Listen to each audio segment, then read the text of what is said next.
어린이 말씀 듣겠습니다. 자, 어린이들 집에 있는 어린이도 있겠고 여기 있는 어린이도 있죠. 일어섭시다.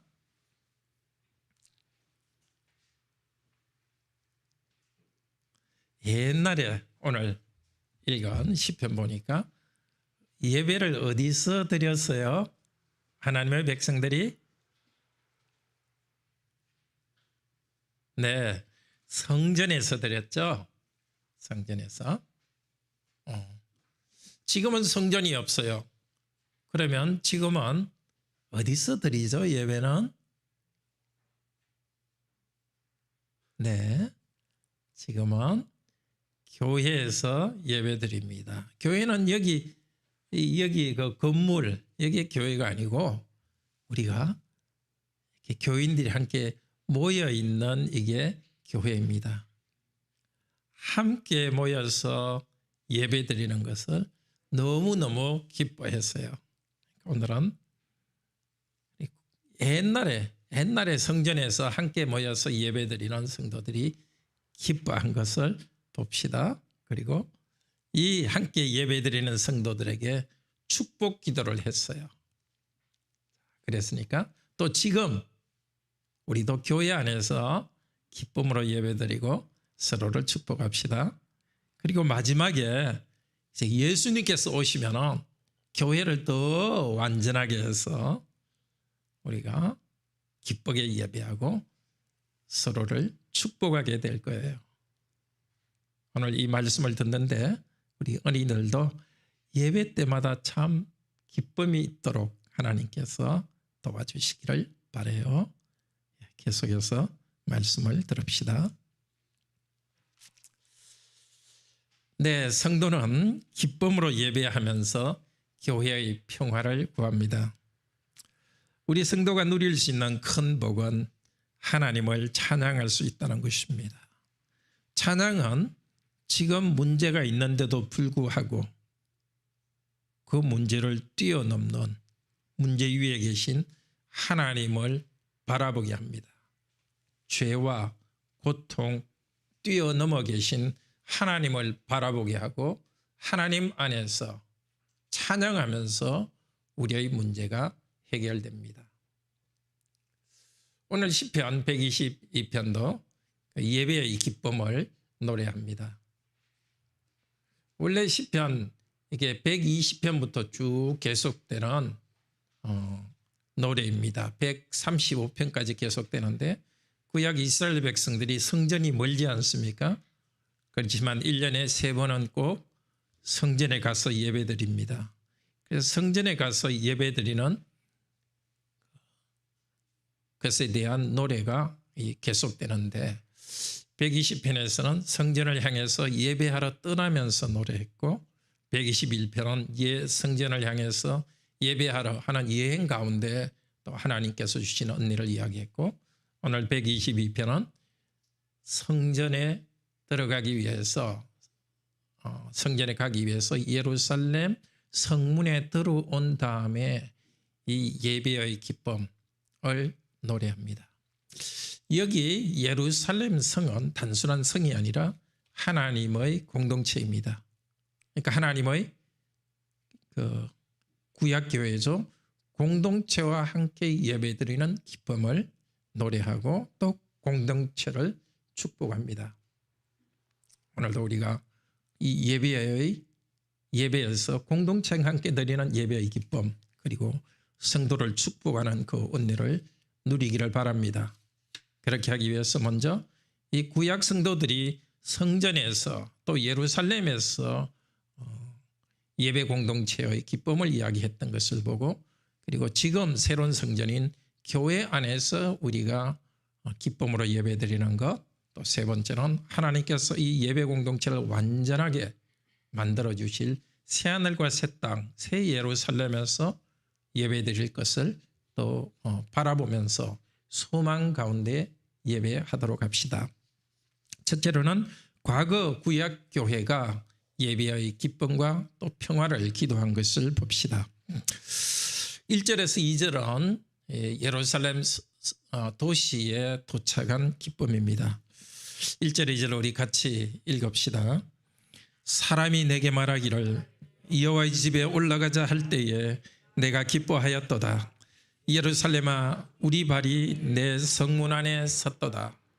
예루살렘 성문 안에 들어온 다음에 이제 생각합니다. 처음 이 예배드리러 출발할 때를 생각합니다. 먼 곳에서는 아마 150km나 되는데 돼서 출발했을 것이고 뭐 5일이고 10일이고 며칠 걸려서 이 예루살렘 성 이 문 안에 도착했습니다. 그러면서 처음 출발할 때를 생각합니다. 같이 이렇게 예배드리러 온 가족들이나 이웃 사람들이 말했던 것을 생각합니다. 우리가 예배드리러 가자 그 말을 들을 때 내가 너무너무 기뻤다. 예배드릴 것에 대한 기쁨을 가지고 여행을 출발했는데 이제 도착한 것을 감사합니다. 예배드리는 일에 함께 가자고 격려하는 사람이 있는 것은 참으로 기쁜 일입니다. 우리 성도들에게도 교회에 빠졌을 때 왜 교회 안 왔습니까? 하고 물어주는 사람들, 함께 예배드리자고 말하는 사람이 있는 것은 참으로 귀한 일입니다. 우리가 예배에 나올 때마다 하나님께서 기쁨을 주실 것을 기대하며 예배에 나옵시다. 긴 여행을 떠나서 이 성전이 있는 예루살렘 그 도시의 성문 안에 들어서면서 너무 감격해서 이제 내 발이 여기에 도착했다 그렇게 말하고 있습니다. 3절에서 5절은 이 여호와의 그 도시를 바라보면서 노래합니다. 하나님의 집 성전이 있는 곳의 그 아름다움, 하나님이 주신 귀한 것을 노래합니다. 3절 같이 읽읍시다. 예루살렘아 너는 잘 짜여진 성읍과 같이 건설되었도다. 이 예루살렘 도시가 건설되어 있습니다. 그런데 이 도시가 잘 짜여진 것 같다고 말하고 있습니다. 그런데 이 잘 짜여졌다는 것은 출애굽기 26장에 나오는데요. 건물에 쓰여지는 말이 아니라 구약의 성막 있죠. 성막에 쓰여졌던 말입니다. 성막은 천막으로 하나님께 예배드리는 데죠. 그런데 성막을 만들 때에 큰 천 10개를 이렇게 연결해서 만들었습니다. 옆으로 5개를 연결하고 또 다르게 5개를 연결한 다음에 큰 2개 천을 다시 이렇게 갈고리로 만들었습니다. 이 천 5개를 하나하나 연결하는 것을 여기 짜여진다는 그 단어와 같고요. 그러니까 원래 뜻은 연결이라는 뜻입니다. 그러니까 건물을 보고서 연결되었다 할 때 무엇을 생각하라는 것입니까? 성막이 조각조각 된 것이 연결되었듯이 예루살렘도 이렇게 도시도 이렇게 조각조각이 연결되었다는 겁니다. 성막을 하나님께서 이 조각들을 연결하신 이유는 하나님께 예배드릴 때는 성도가 공동체로 예배드린다는 것을 나타내기 위해서입니다. 성도가 연합하여서 예배드립니다. 이 예루살렘도 성도의 공동체라는 겁니다. 다르게 말해서 그 성막의 그 성막됨, 즉 성도들이 함께 모여서 예배드리는 것이 이 예루살렘 도시 전체를 지배하고 있습니다. 예루살렘 도시가 도시로서 가치를 갖는 것은 하나님의 백성들이 공동체로서 예배드리는 것입니다. 이제도 예배하는 우리 공동체 교회는 우리는 여기 개인으로 와서 있는 것이 아니라 하나의 공동체로 연결되어서 예배드리고 있습니다. 4절에도 비슷한 것을 말합니다. 같이 읽읍시다. 지파들 곧 여호와의 지파들이 여호와의 이름에 감사하려고 이스라엘의 전례대로 그리로 올라가다가 그리로 성전으로 올라가는 것을 봅니다. 성전으로 하나님의 백성들이 예배하러 올라가는 것을 보는데 예배하러 올라가는 성도들을 뭐라고 말하죠? 지파들. 즉 이스라엘은 12지파인데 이스라엘의 모든 백성들이 공동체로서 예배하러 갑니다. 근데 지파들 하고서 바로 이어서 뭐라고 말합니까? 저 여호와의 지파들이라고 합니다. 예. 이스라엘 전체는 혈연으로 연결된 혈연 공동체입니다. 물론 혈연 공동체로 예배드립니다. 그렇지만 그보다 더 중요한 것은 여호와의 지파입니다. 여호와 하나님과의 관계 속에서 하나의 공동체가 되었습니다. 하나님께서 이 하나의 민족을 선택하셔서 하나님 쪽에서 무조건 사랑하셨습니다. 마치 남자가 한 여자와 결혼하듯이 이스라엘 백성 전체를 사랑해서 결혼하듯이 관계를 맺었습니다. 하나님께서 항상 그들과 함께 하시고 땅의 약속을 주시고 자손 약속을 주시고, 그리고 이스라엘 백성에게도 너희는 내 말을 지키고 우상이 아니라 나만 섬기라고 이야기했습니다. 하나님과의 관계 때문에 하나의 공동체가 된 사람들, 혈연 공동체이기도 하지만 하나의 공동체가 된 사람들이 하나님께 예배하러 올라갑니다. 무엇을 하기 위해서? 감사하려고 올라갑니다. 물론 많은 고통이 있는 사람도 상당히 많았을 것입니다. 지금보다 훨씬 어려움이 많았을 겁니다. 식사도 제대로 못하고 병이 있는 사람들, 힘든 것이 있었지만 그들은 그러나 1년에 3번 갈 때 모든 것을 주관하시는 하나님께 감사한다는 하나의 목적으로 거기에 갔습니다. 모인 성도들, 거기 가난 여호와의 백성들, 가난한 사람도 있을 거고 부자도 있을 거고 여러 가지 차이가 있었지만 모두가 똑같이 하나의 목적, 하나의 공동체로 하나님께 감사하기 위해서 그곳에 왔습니다. 오늘 우리도 마찬가지입니다. 여러 가지 어려움도 있으셨지만 그러나 하나님께 감사하기 위해서 나왔습니다. 사실 감사는 우리의 어려움을 이기는 힘입니다. 문제 안에 골똘히 있지 않고 이 문제를 넘어서 계신 하나님을 바라보면서 우리가 하나님과의 관계 속에서 새로운 힘을 얻고 하나님이 어떤 분인가를 알므로써 하나님이 하실 일을 바라보면서 위로를 받는 것이 예배입니다. 부르짖을 수도 있고 여러 가지를 할 수 있지만 예배는 근본적으로 하나님을 향한 감사입니다. 사람들이 다 환경은 차이가 있지만 똑같이 감사하러 모입니다. 그런데 그렇게 감사하러 모인 것은 이스라엘의 전례대로 그리로 가는도다. 이 전례라는 것이 두 가지 뜻이 있는데요. 하나는 법률, 하나님께서 정하신 법대로. 하나님께서 정하셨습니다.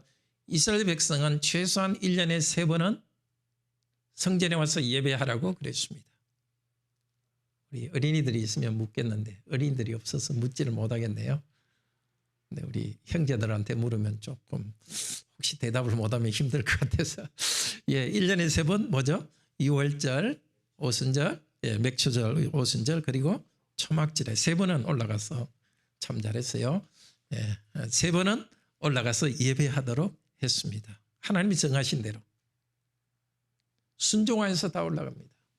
전례라는 것의 또 다른 뜻은 증거라는 뜻입니다. 이 말이 어디에 가장 많이 나오느냐면 증거궤라는 말에 가장 많이 나옵니다.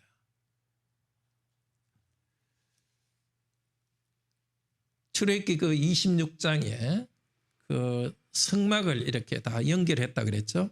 25장에는 그 성막 안쪽 그 지성소에 대해서 말하는데 25장 22절에는 그 지성소 안에 그곳에서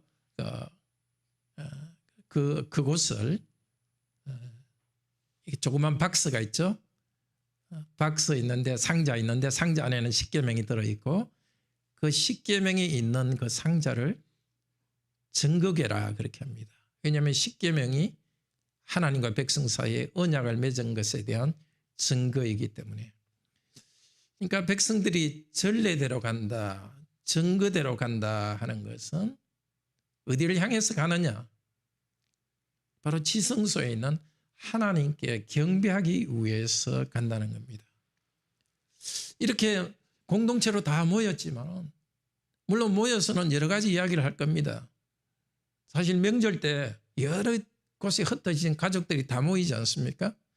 마찬가지로 이스라엘 백성들도 여기저기 흩어져 있던 가족들이 모여서 그동안 안부도 묻고 친구들도 안부도 묻고 그런 일종의 축제가 있었을 것입니다. 그렇지만 그 주 목적은 바로 전국에 계신 그 하나님을 향하고 하나님을 경배하는 것입니다. 우리 여기 교회도 마찬가지입니다. 이렇게 만나니까 얼마나 좋아요. 같이 여러 가지 살아가는 이야기도 하고, 뭐 자매들은 잘 모르겠습니다만은 뭐 이렇게 파마 미성은 어디가 좋은지 뭐 이런 이야기도 한번 하실 것 같고, 형제들도 형제들끼리 여러 가지 이야기를 하고 그런 것들도 참 유익합니다. 그것도 또 성도로서 참 하나님 주신 또 하나의 복이죠. 그렇지만 이 모든 것의 중심에는 전극에 바로 우리가 언약을 맺으신 하나님을 향하고 있어야 됩니다. 하나님을 향한 우리의 경배가 중심에 있고, 그리고 그 중심으로 해서 성도의 교제가 이루어지는 것입니다. 공동체로서 하나로 연결된 이 공동체로서, 그리고 여호와의 지파로서, 그리고 여호와의 전극에 계신 여호와께 경배하러 백성들이 모였습니다. 5절에 거기에 심판의 보좌를 두셨으니, 이것도 심판의 보좌도 사실은 지성소 안의 전극의 그것의 뚜껑을 말합니다. 전극의 뚜껑을 시온스라하고 그 위에 그룹이라는 부르는 천사가 이렇게 2명 조각되어 있죠.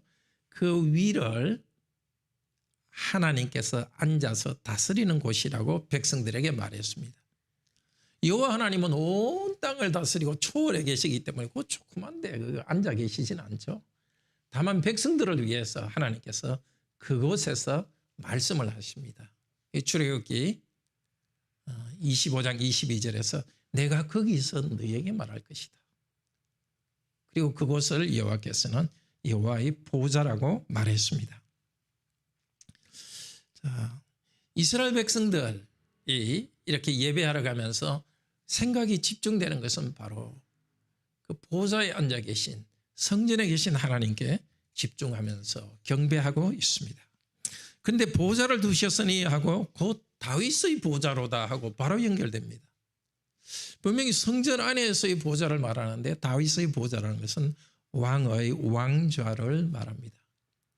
하나님께서는 성전에서 백성들에게 말씀하시고 제사장을 통해서 경배를 받으시는데, 또 하나 하나님의 보좌를 나타내기 위해서 왕을 세웠습니다. 이스라엘 백성의 공동체가 살아가는 문제, 서로 분쟁이 있을 때 그 문제를 해결하고 또 국방의 문제를 해결하는 그런 일을 하는 백성들의 삶을 다스리는 왕을 거기에 두셨습니다. 그런데 여호와의 보좌하고 또 왕의 보좌를 바로 같이 놓음으로써 무엇을 말할까요? 왕은 자기 마음대로 다스리는 것이 아니라 여호와께서 다스리는 것을 그대로 순종해서 다스린다는 것입니다. 예배하러 성전에 올라온 성도는 이것 때문에 참 감사합니다. 여호와 하나님께서 이 땅에서 우리의 경배를 받으시면서 동시에 우리가 이 땅에서 평화롭고 정의롭게 살아가도록 하기 위하여서 왕을 통하여 다스리시구나. 심판의 보좌라고 하는데요. 심판이라는 이 단어는 성경에서 굉장히 여러 복합적인 뜻이 있습니다. 심판, 그다음에 정의, 또 그 규례라는 말로 나오는데 그건 요즘으로 지금 판례 있죠. 재판을 한 것에 대한 판례 여러 가지가 쓰여 있는데, 여기 심판의 보좌라는 것은 하나님께서 다스리시는 보좌라는 뜻입니다. 하나님께서는 백성을 다스리는데 왕을 통하여서 다스리도록 하셨습니다. 하나님께서 이 복을 주신 것에 대해서 예루살렘 도시에 들어오면서 이 성도는 참으로 감사하는 것입니다. 우리 가운데 경배를 받으시고 공동체로 두셔서 우리가 예배하게 하시고 또 왕을 통하여서 이 땅의 살아가는 문제까지 해결하게 하신 그 하나님께 감사하고 있습니다. 우리도 예배로 올 때 참 감사해야 되겠습니다. 하나님께서 보좌와 같은 이 강단에서 말씀을 우리에게 주시고 또 교회에 장로와 집사를 두셔서 성도들을 돌보게 하신 그 은혜에 대해서 참으로 감사합시다. 목사나 장로 집사뿐 아닙니다. 사실은 우리 성도들이 서로에 대해서 목사 역할을 하고 장로 역할을 하고 집사 역할을 하십니다. 서로가 들은 말씀으로 서로에게 이야기해 주고 힘들 때 어떻게 해야 될지 모를 때 이렇게 하면 좋겠습니다. 조언해 주고 또 경제적으로나 정서적으로 힘들 때 서로 도와주는 이 교회가 있는 것에 대해서 우리도 감사합시다. 이제 3절부터는 이 평화의 도시가 되도록 하나님께 기도하고 축복합니다. 앞쪽에서는 여호와께서 이렇게 주신 것을 감사했는데 이제 기도합니다. 6절에서 9절, 6절 읽읍시다. 예루살렘을 위하여 평안을 구하라. 예루살렘을 사랑하는 자는 형통하리로다. 이 평안이 평화입니다. 샬롬. 그런데 예루살렘을 위하여 이것은 예루살렘 도시 건물을 위해서가 아닙니다. 왜냐하면 어디죠? 8절에 보면 내가 내 형제와 친구를 위하여 이것을 보면 예루살렘을 위하여 이 말은 하나님의 백성들을 위하여와 같은 말입니다. 예루살렘이라는 도시, 이 도시에 사는 하나님의 백성 또 예루살렘을 중심으로 하여 이 이스라엘 땅 전체에 살고 있는 하나님의 백성을 위하여 평화를 구하라. 하나님께서 지금 평화를 주셨습니다. 왕에게 정의롭게 다스리게 해서 평화를 주셨습니다. 평화를 주셨는데 왜 또 기도합니까? 두 가지 이유인데요. 첫째로 하나님께서는 평화를 주실 때, 좋은 것을 주실 때 우리가 기도하기를 원하십니다. 우리의 기도에 대한 응답으로 주시기를 원합니다.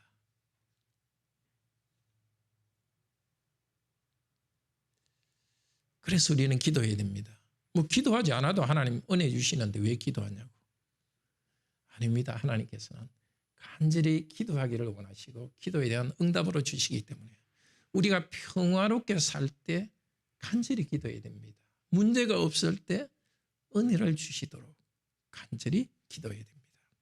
두 번째, 평화를 위해서 기도하는 이유는 예루살렘을 사랑하는 자는 형통하리로다.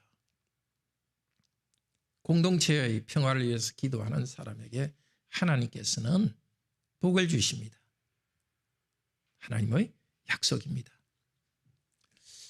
그렇게 기도하기를 바랍니다. 자신을 위해서 기도하고 공동체를 위해서 기도하고 형제자매를 위하여 기도합시다. 기도의 내용이 6절 후반부 7절입니다. 예루살렘을 사랑하는 자는 형통하리로다. 7절 읽읍시다. 내 성 안에는 평안이 있고 내 궁중에는 형통함이 있을지어다. 여기 성이라는 것은 앞에 나온 예루살렘 성과는 다른 단어입니다. 이것은 성벽, 성곽이라는 것입니다. 그리고 궁중이라는 것도 이게 좀 아주 그 튼튼한 볏집이라는 뜻입니다. 때로는 성경에서 다른 것에서는 이 궁중은 요새라고 번역하기도 했습니다. 그러니까 성벽과 궁중 이 자체가 적들의 침략을 받을 수 있는 곳이고 적들의 침략으로부터 보호하는 시설물입니다. 하나님의 도시지만 적들이 공격할 수 있습니다.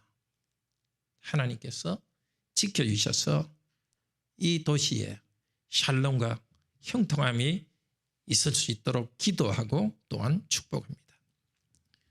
그리고 또 8절도 같은 이야기입니다. 읽읍시다. 내가 내 형제와 친구들을 위하여 이제 말하리니 내 가운데 평안이 있을지어다. 여기 오늘 시편에 나오는 너는 전부 다 그 예루살렘을 말합니다. 예루살렘을 너라고 지금 말하고 있습니다. 마치 사랑하는 연인에게 말하듯이 너라고 말합니다. 8절에도 내 가운데 평안이 있을지어다 하는 것은 내 형제와 친구를 보고 하는 것이 아니라 예루살렘 가운데 평안이 있을지어다. 이 도시에 평안이 있으므로 내 형제와 친구도 평화롭게 살기를 원한다고 기도합니다. 예배 공동체는 예배하는 형제와 친구들, 친구는 또 다른 뜻은 이웃이라는 뜻도 있습니다. 서로 싸우는 사람들이 아닙니다. 서로의 평화를 위해서 기도합니다. 성경에서 평화는 보통 우리가 느끼는 평화하고는 다릅니다. 우리 보통 평화하면 마음의 평화를 생각합니다. 맞습니다. 마음의 평화도 하나지만 그것은 일부입니다. 성경의 평화는 영어로 번역한다면 prosperity, 번성에 좀 가깝습니다. 그러니까 마음도 평화롭고 건강하고 물질로도 풍요롭고 또 사람과의 관계도 갈등이 없이 푸근하고 개인적인 평화뿐만 아니라 한 지역이 전체가 평화로운 것입니다. 적들의 공격이 없고 하나님께서는 우리에게 그런 평화, 샬롬을 주시기를 원합니다. 우리가 기도해야 될 것도 그것입니다. 예배에 나와서 기쁨으로 하나님께 예배드릴 때 우리는 영혼의 평화뿐만 아니라 우리 삶 전체의 샬롬, 복을 위해서 우리는 기도해야 되겠습니다. 나뿐만 아니라 성도와 우리 공동체에 필요한 것을 기도해야 되겠습니다. 그런데 9절은 이렇게 기도하겠다고 합니다. 읽읍시다. 여호와 우리 하나님의 집을 위하여 내가 너 예루살렘을 위하여 복을 구하리라. 예루살렘을 위하여 이 도시가 잘 되기를 위해서 기도하는데 무엇을 위해서? 하나님의 집을 위해서입니다. 하나님 백성들이 번성하고 이 도시가 잘 되는 것의 궁극적인 목적은 여호와의 집을 위해서입니다. 즉 하나님께 경배하고 온전히 예배하도록 하기 위해서입니다. 지금도 우리가 경제적으로 안정되고 우리가 필요한 것을 하나님께 달라 할 때 우리의 마지막 목표, 우리 속에 있는 제일 중요한 것으로 생각하고 있는 것은 하나님, 제가 하나님을 높이고 또 교회와 함께 하나님을 경배하기를 원합니다.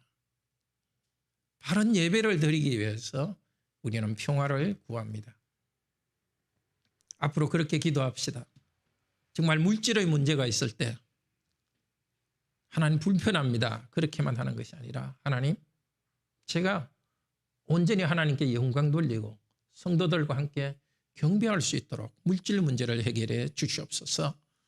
건강 문제도 하나님 온전히 경배할 수 있도록 제가 힘껏 경배할 수 있도록 건강 문제 해결해 주소서. 직장 문제나 또 여러분이 결혼 문제 무엇이든지 궁극적으로는 하나님께 경배하는 데 필요하오니 복을 주시옵소서 하고 기도합시다. 그런데 구약 성도는 성전에 나갔으면 예배 드리기 전에만 예루살렘에 들어가면서 그때만 이 시편을 가지고 기도한 것은 아닙니다. 집에서도 당연히 이것을 가지고 혼자 혹은 가정에서 이 시편을 가지고 노래하고 예배의 기쁨을 노래하고 또 하나님의 백성을 위해서 기도했습니다. 그런데 이스라엘 백성이 죄를 지어서 저 바벨론 포로로 끌려갔습니다. 그때는 성전도 없고 이 땅도 자기 땅도 아니었습니다. 그때도 그들은 이 시편을 가지고 기도했습니다. 장소가 없더라도 하나님의 백성의 공동체를 위해서 기도했습니다. 또 노래했습니다. 아니, 하나님 백성이 모여서 예배드릴 수 없는 그 상황에서는 안타까움을 가지고 하나님, 우리가 정상적으로 예배할 때를 주시옵소서 하고 기도하면서 그 기쁨을 바라보았습니다. 우리도 마찬가지입니다.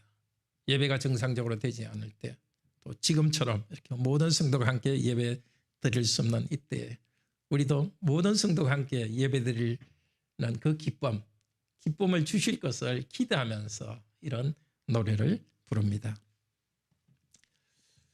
이제 성전도 없어졌고 예루살렘이 특별히 하나님의 도시로서의 의미가 없습니다. 왜냐하면 하나님 아들 예수 그리스도께서 오셔서 그분 자신이 성전이 되셨기 때문입니다. 요한복음 1장 14절은 말씀이 육신이 되어 우리 가운데 거하심에, 이 거하심에, 이 말이 성막이 되심의 뜻입니다. 그냥 우리와 같이 계신 것이 아니라 성막이 되심에. 예수 그리스도께서 이제는 성막이요 성전이 되셨습니다. 그분이 제사장이요 자신의 몸을 제물로서 하나님께 바쳤고, 이제 제물을 바치는 어느 장소가 있는 게 아니라 예수님 그분이 성전이십니다. 예수께서 십자가의 죽음과 부활을 통하여서 하나님과 우리 사이의 막힌 담을 허시고 하나님과 우리를 화해하게 했습니다. 이제 우리는 어디 있든지 예수 그리스도의 이름을 부르면서 예수 그리스도의 이름을 의지하여서 하나님을 찬양하고 죄 용서 받을 수 있습니다. 이제 우리는 예루살렘이 성지라고 해서 그곳으로 가지 않고 어디든지 성도들이 함께 모여서 예수님 이름으로 예배하는 그곳이 바로 성전입니다. 그리스도께서는 에베소서 2장 20절에서 22절에서 말합니다. 예수님께서 모퉁이 돌이 되시고 사도들과 선지자들이 놓은 기초 위에 신학의 교회를 세운다고 말씀하십니다. 예수 그리스도 안에서 건물마다 서로 연결하여 성전이 되어가고 너희도 성령 안에서 하나님의 거하실 처소가 되기 위하여 그리스도 예수 안에서 함께 지어져 가느니라. 구약 성전이 건물로 있었지만 이제는 사도와 선지자, 예수님이 누구신가에 대한 복음을 전했고 그 복음의 진리를 받아들이는 교회 공동체가 새로운 건물로서 여기에서 우리가 다 연결되어 가고 있습니다. 이방인과 유대인 사이에 평화를 만들었습니다. 에베소서 4장 16절은 말합니다. 온몸이 각 마디를 통하여 도움을 받음으로 연결되고 결합하여 각 지체의 분량대로 역사하여 그 몸을 자라게 합니다. 우리 각자는 개인이지만 영적으로는 그리스도를 믿음으로써 그리스도와 연합되어 있고 그리스도를 믿는 우리들이 모두 하나로 연결되어 있습니다. 구약의 성막이 각각의 천이 연결되어서 하나님께 경배하는 장소였듯이 바로 구약의 성막이 나타냈던 것은 바로 예배하는 공동체를 나타냈습니다. 우리 각자가 개인으로서 그리스도를 주로 고백하지만 그러나 개인으로만 있지 않고 하나님의 백성으로서 또 머리이신 예수 그리스도의 손발로서 우리는 그리스도 때문에 서로가 연합되고 연결되었습니다. 한 몸이 되었습니다. 한 몸으로 우리는 예배합니다. 에베소서 5장 18절에서 20절 찾아보시기를 바랍니다. 술 취하지 말라. 이는 방탕한 것이니 오직 성령으로 충만을 받으라. 시와 찬미와 신령한 노래들로 서로 화답하며 너희의 마음으로 주께 노래하며 찬송하며 범사에 우리 주 예수 그리스도의 이름으로 항상 아버지 하나님께 감사하며. 우리는 모여서 신령한 노래로 서로 화답합니다. 화답한다는 것은 대답한다는 것입니다. 하나님을 향해서 찬양하지만 성도들끼리도 대답하는 것입니다. 한 노래가, 우리의 찬양이 다른 성도에게도 또 울림을 줘서 함께 하나님을 찬양합니다. 범사에 우리 주 예수 그리스도 이름으로 항상 하나님께 감사하는 예배 공동체입니다. 항상 감사할 수 있습니까? 너무 힘들고 속상한데 항상 감사할 수 있습니까? 비밀은 주 예수 그리스도의 이름으로. 주 예수 그리스도의 이름이 없다면 항상 감사할 수 없습니다. 그러나 주 예수 그리스도의 이름을 믿고 그 능력이 있고 그리스도와 연합되어 있기 때문에 항상 감사할 수 있습니다. 큰 슬픔이 있더라도 그때도 우리 주 예수 그리스도는 세상 끝날까지 나와 함께 하겠다는 약속대로 함께 하십니다. 아픈 가운데 그리스도를 바라보고 기도할 때 그리스도께서는 더 가까이 우리와 함께 하십니다. 그래서 주 예수 그리스도의 이름으로 우리는 항상 감사할 수 있습니다. 고난은 우리에게 아픔이지만 인내하게 하고 그리스도의 형상으로서 닮아가게 합니다. 모든 게 합력하여 선을 이루는 것은 바로 그리스도의 형상으로 닮아가게 합니다.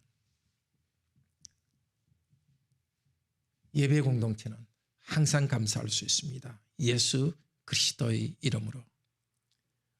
우리도 바로 예배할 수 있도록, 항상 감사할 수 있도록 우리에게 평화를 주시도록 기도합시다.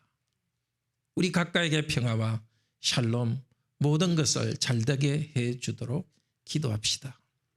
평화를 위해서 기도하는 사람은 그대로 살아가야 됩니다. 에베소서 5장 18절 20절에 이어서 나오는 21절은 주 예수를 경외함으로 피차 복종하라고 합니다.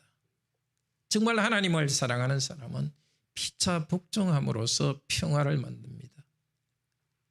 자기를 높이고 교만하여서 분쟁하는 것이 아닙니다. 에베소서 4장 3절은 평안 즉 샬롬의 매는 줄로 성령의 하나 되게 하신 것을 힘써 지키라. 우리가 하나를 만들어가는 게 아니라 이미 예수 그리스도를 믿는 순간 한 몸이 된 것을 지켜갑시다. 각각 다른 사람을 자기보다 항상 낮게 여깁시다. 이렇게 우리가 교회 공동체 내에서 예배하고 순종하며 섬기며 살아갈 때 그날이 옵니다. 예수님께서 오셔서 우리 교회 공동체를 완전히 새롭게 합니다. 새 예루살렘, 지난주에 보았죠? 새 예루살렘이 정말 보석같이 빛나는 새 예루살렘이 내려오는데 이 새 예루살렘은 단순한 건물이 아니라 어린 양의 신부 교회라고 그랬죠. 우리 한 명 한 명이 예수님의 사랑을 받는 너무 고귀한 사람이고 하나님의 영광이 우리 모두에게 스며들어 있습니다. 모두가 보석처럼 아름다운 존재고 그리고 우리가 연결되어서 하나님의 교회라는 공동체의 아름다운 것을 이룹니다.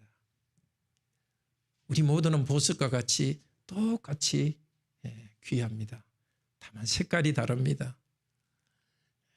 초록색, 빨간색, 파란색 다 다르고 모양도 다르고 다른 가운데 하나님께서 귀하게 만들어 주셨습니다.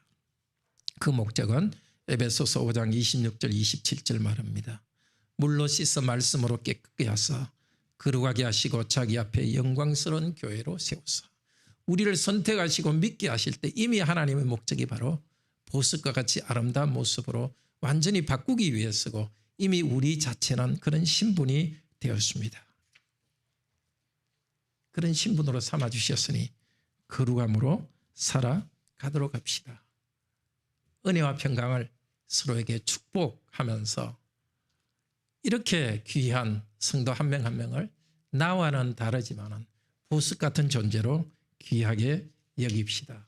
그리스도의 이름으로 함께 모여서 예배하는 이 기쁨의 공동체 안에서 서로의 평화를 빌고 정말 은혜와 평화를 서로에게 축복합시다. 대제사장이 축복했듯이 요한아 내게 복을 주시고 너를 지키기를 원하며 내게 은혜 주시고 평화와 은혜 주시기를 원하노라. 대제사장이 대표해서 축복하고 목사인 제가 축복하지만 여러분들 각자도 성도들을 향하여서 가족을 향하여서 축복하는 예배 공동체가 되기를 바랍니다. 우리 다 같이